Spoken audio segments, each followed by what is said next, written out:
साथियों, क्रांतिकारी जय भीम। साथियों, जैसा कि हम लोग देख रहे हैं कि सरकार पोषित आरक्षण पर हमले किस तरह बढ़ रहे हैं और सरकार की इस साजिश में सुप्रीम कोर्ट से लेकर तमाम संस्थाएं शामिल है और यह सवर्ण मीडिया भी शामिल है। साथियों, निजीकरण के रास्ते सरकार ने आरक्षण को समाप्त करने का एक आसान रास्ता खोज लिया है। जिस तरह से सरकारी कंपनियों को बेचा जा रहा है, भेल, सेल, गेल, एयरपोर्ट और रेलवे, किसने कभी आपने कल्पना की थी कि इस देश में रेलवे को कभी बेच दिया जाएगा? लेकिन इस देश में रेलवे को भी बेच दिया गया और हमारे वो रहनुमा जिन पर बहुजन जनता ने, इस देश के दलितों ने, आदिवासियों ने, पिछड़ों ने विश्वास जताया, वो तमाम राजनेता कभी दलित की बेटी बन गई, कभी अपने ही घर का चिराग रोशन करने लगे। उन लोगों ने भी हमें ठगने का काम किया है। अभी जो बिहार चुनाव का परिणाम आया है उसमें उसकी परिणति भी देखने को मिली है। जाहिर सी बात है कि भावनात्मक राजनीति ने हम सबों का नुकसान किया है। कथित रूप से जो बहुजन आंदोलन चल रहा था उस सब ने बहुजनों का ही नुकसान किया है और हमारा हक और भागीदारी का सवाल पीछे चला गया। वो तमाम लोग जो भावनाओं की सीढ़ियां चढ़कर आज यहां तक पहुंचे, वो तमाम लोग हमारे हितों को भूल गए हैं। वो हक की बात भूल गए, भागीदारी की बात भूल गए, आरक्षण की बात भूल गए।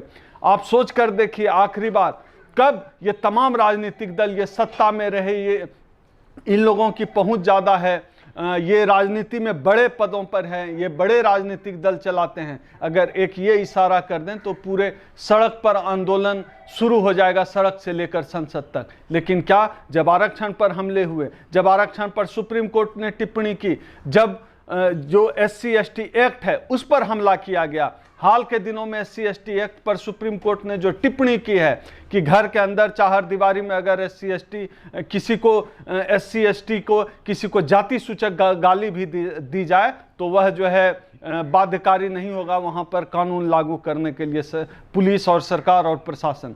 साथियों, ऐसे समय में जब सब लोगों ने ठगने का काम किया है, परिसंघ एकमात्र ऐसा संगठन है जो लगातार मुद्दों की बात करता है, हक की बात करता है, भागीदारी की बात करता है, आरक्षण बचाने की बात करता है, निजीकरण के खिलाफ लड़ने की बात करता है। परिसंघ अपने राष्ट्रीय अध्यक्ष डॉक्टर उदित राज जी के नेतृत्व में कई बार सुप्रीम कोर्ट का घेराव कर चुका है और सुप्रीम कोर्ट के खिलाफ मुखर होकर बोलने वाला अगर इस आजाद देश में कोई है वह है डॉक्टर उदित राज, परिसंघ के राष्ट्रीय अध्यक्ष। परिसंघ, यह जो निजीकरण का दौर चल रहा है पूरे देश में, पूरे देश को जो बेचने की साजिश चल रही है, इस देश के दलितों और पिछड़ों, आदिवासियों को जिस तरह से उनके हक से महरूम करने की साजिश चल रही है, जिस तरह को आरक्षण को लगभग पूरी तरह मृत प्राय कर दिया गया है, ऐसे समय में संघर्ष ही एकमात्र हमारे लिए रास्ता बचता है और परिसंघ सिर्फ और सिर्फ संघर्ष के रास्ते आगे बढ़ना चाहता है। इस देश का आज लोकतंत्र खतरे में है, संविधान खतरे में है, इसलिए परिसंघ ने 26 नवंबर यानी कि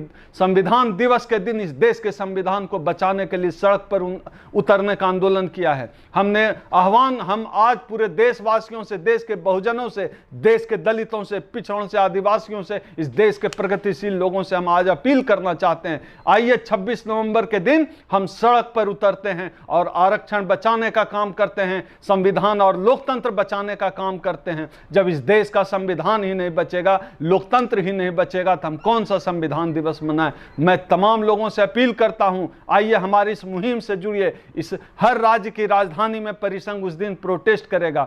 आप चाहे जहां कहीं भी हो, नीचे जो नंबर स्क्रॉल कर रहा है आप उस नंबर पर फोन करें, हमारी मुहिम से जुड़े। आप चाहे किसी भी राज्य में हो, हर राज्य में हमारा प्रदर्शन हो रहा है और परिसंघ के पदाधिकारियों से भी अपील है, आप पूरा जान लगा दीजिए, पूरा जी जान से जुट जाइए इस मुहिम को सफल करने में। सड़क पर संघर्ष को तेज करना ही पड़ेगा, हमारे पास लड़ने के अलावा कोई और चारा नहीं है। न हमारा हक बचेगा, न हमारी भागीदारी बचेगी, न यह लोकतंत्र बचेगा, न यह संविधान बचेगा। इसलिए आपसे एक बार फिर मैं आह्वान करता हूं कि 26 नवंबर के दिन सड़क पर उतरने का समय है। आइए सड़क पर उतरते हैं, आइए आंदोलन को मजबूत करते हैं, आइए संविधान बचाते हैं, आइए लोकतंत्र बचाते हैं। जय भीम साथियों।